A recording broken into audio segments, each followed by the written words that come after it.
Superman had some awful test screenings. This was confirmed. So now we got some details in regards to just what elements of some of these screenings did the audience respond to pretty negatively to, and how they cut things out to make the film paced a little bit better and sort of, quippy and just get to the next part.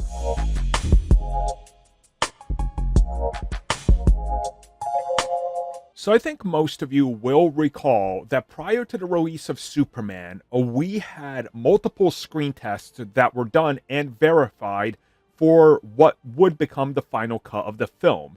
And there was some test screenings that were received far better than others. We now know that those test screenings ended up becoming the version that came to theaters, although they shaved off an additional 6-ish minutes. Now, on the other end of that, there was the screenings that were received far worse.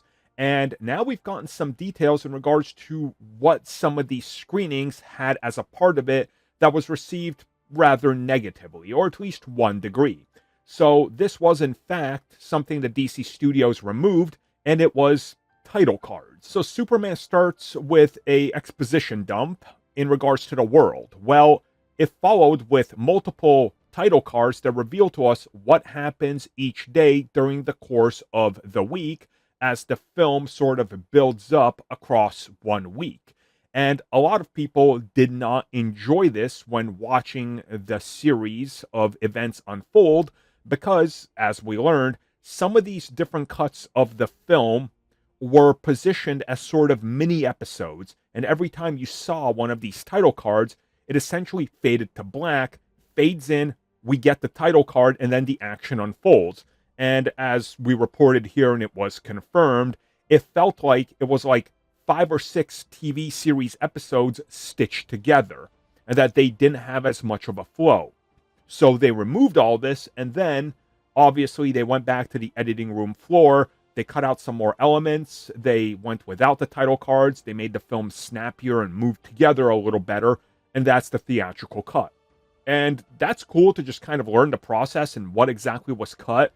Now, I don't think it would have bothered me as much to have these title cards, but again, I don't, and I never was involved with one of these test screenings. I know personally somebody that was.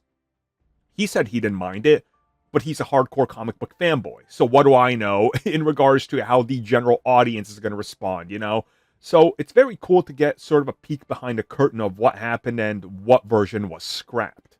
Thank you for checking out that video, and thank you for your continued support. Feel free to like, share, subscribe, do whatever you will, and if you're so inclined and would like some additional content from us, which includes unfiltered content and bonus discussions, we do offer exclusively in our member section. We hope to see you there. So thank you for watching, and have a good one.